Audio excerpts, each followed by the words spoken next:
السلام علیکم ورحمۃ اللہ دوستو، میں اسماعیل شاطی، آپ دیکھ رہے ہیں ہمارے ساتھ میسیج آف اسلام۔ میدان کربلا کے جو واقعات ہے، کوئی بھی اس واقعے کو بیان نہیں کر سکتے، ایسے داستاں ہیں، ایسے واقعہ ہے۔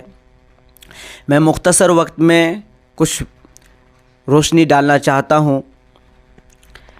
آپ سے گزارش ہے کہ آپ جو ہے اس واقعے کو دل سے سنیں اور زیادہ سے زیادہ ویڈیو کو شیئر کریں۔ میدان کربلا بے شک یہ جگہ اولاد رسول کی آزمائش گاہ تھی۔ 7 محرم الحرام کو آل رسول کا پانی بند کر دیا گیا۔ دشمن نے گھیرا ڈال دیا اور موت کے سائے گہرے ہوتے چلے گئے۔ خوف وہر اس کا ماحول گرم ہو گیا۔ خدشات اور وسوسوں نے حقیقت کا بھیس بدل لیا۔ بالآخر نواسہ رسول نے دشمن سے ایک رات کی مہلت مانگی، اس لیے نہیں کہ ان لمحات میں ارباب اقتدار سے سمجھوتا کر لیں یا کہیں سے امداد طلب کر لیں یا راتوں رات مقابلے کے لیے کوئی لشکر ترتیب دے لیں یا ڈر کر کہیں فرار کی راہ اختیار کر لیں، بلکہ اس لیے تاکہ اپنے خدا کو راضی کر سکیں۔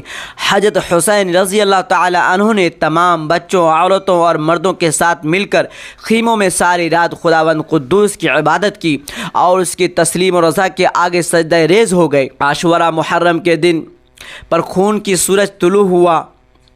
سیدنا حسین رضی اللہ تعالی عنہ نے محسوس کر لیا کہ ظالم و جابر حکومت ان کے خون کی پیاسی ہے اور دشمن کے بدلتے ہوئے تیور میں جارحیت اور بربریت کا غرور دیکھ کر نواسہ رسول نے سنگ دل ظالموں کے رسول پر ندائے حق کی دستک دی کہ شاید ان کا ضمیر جاگ اٹھے، شاید وہ نواسہ رسول خدا کے مرتبے و مقام کو پہچان لے اور خون کے ناحق سے اپنے ہاتھوں کو رنگنے سے باز آ جائے۔ لیکن اقتدار اور حکومت کا ضمیر جب سوتا ہے تو بیدار نہیں ہوتا۔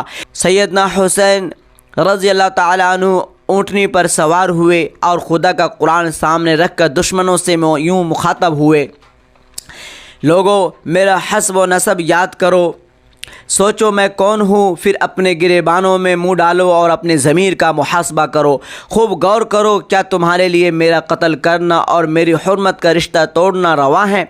کیا میں تمہارے نبی کی بیٹی کا بیٹا نہیں ہوں؟ کیا سید الشہداء امیر حمزہ رضی اللہ تعالی عنہ میرے باپ کے چاچا نہ تھے؟ کیا جعفر طیار رضی اللہ تعالیٰ عنہ میرے چچا نہیں ہیں؟ کیا تم نے رسول صلی اللہ علیہ وسلم کا یہ مشہور قول نہیں سنا کہ آپ میرے اور میرے بھائی کے حق میں یہ فرماتے تھے: سید شباب اہل الجنہ؟ اگر میرا یہ بیان سچا ہے، اور ضرور سچا ہے، کیونکہ واللہ میں نے ہوش سنبھالنے کے بعد آج تک جھوٹ نہیں بولا ہے، تو بتاؤ کیا تمہیں یہ برہنہ تلواروں سے میرا استقبال کرنا چاہیے؟ اگر تم میری بات پر یقین نہیں کرتے تو تم میں ایسے لوگ موجود ہیں جن سے تصدیق کر سکتے ہو۔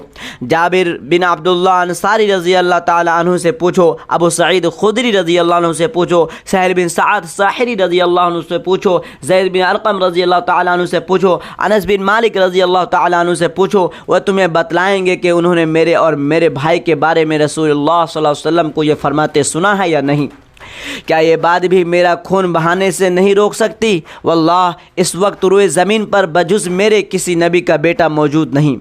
میں تمہارے نبی کا بلا واسطہ نواسا ہوں، یا تم مجھے اس لیے ہلاک کرنا چاہتے ہو کہ میں نے کسی کی جان لی ہے، کسی کا مال چھینا ہے؟ کہو کیا بات ہے، آخر میرا قصور کیا ہے؟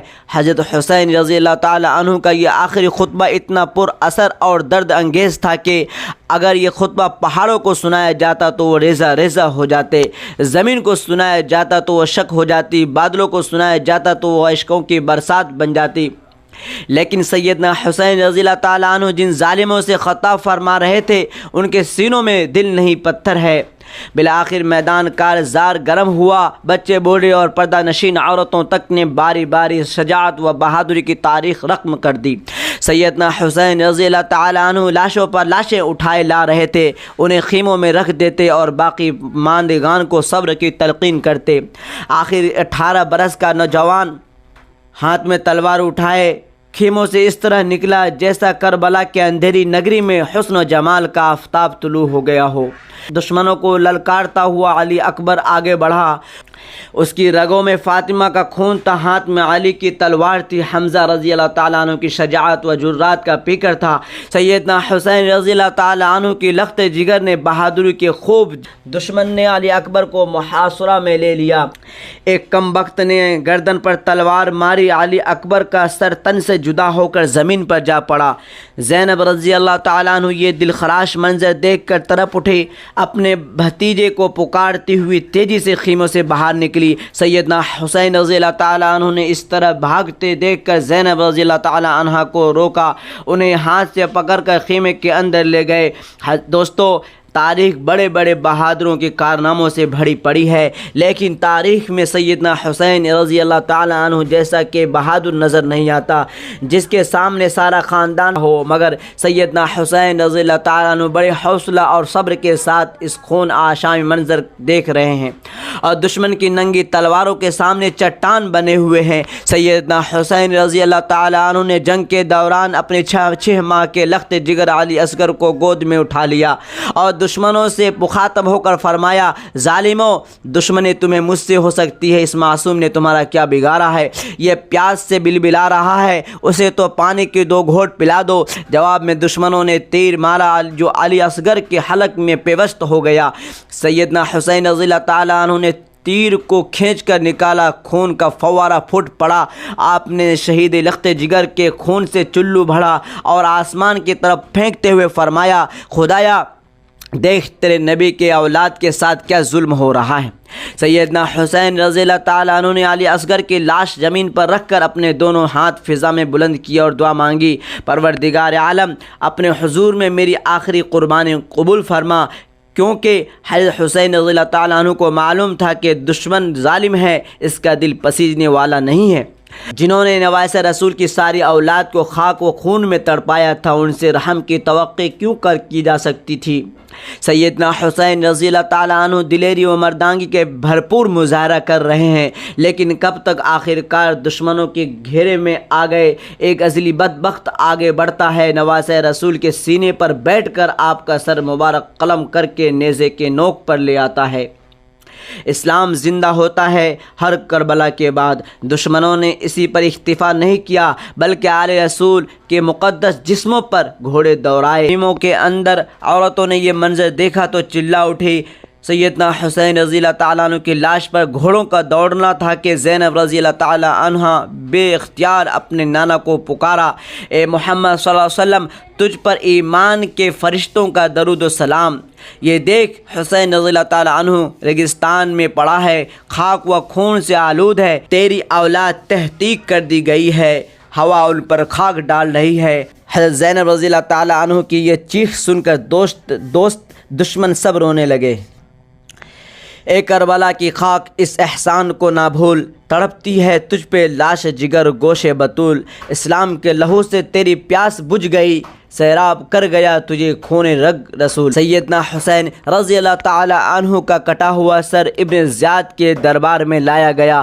روایت ہے کہ آپ کا سر مبارک تشتری میں رکھا ہوا تھا۔ ابن زیاد فتح و نصرت کے نشے میں اٹھا اور اپنی چھری حضرت حسین رضی اللہ تعالیٰ عنہ کے لبوں پر رکھ دی۔ درباری کانپ اٹھے، جلیل القدر صحابی حضرت زید بن ارقم تڑپ اٹھے، دربار میں کھڑے ہو گئے، فرمایا، ابن زیاد، خدا سے ڈر، تو ان لبوں پر چھری مار رہا ہے جن لبوں کو سرکار دو عالم صلی اللہ علیہ وسلم چوما کرتے تھے۔ یہ کہہ کر حضرت زید بن ارقم دربار سے چلے گئے۔ زمانہ ہو گیا باغ محبت کی تباہی کو، ابھی تک ہے وہی کلکاریاں خون شہیداں کی۔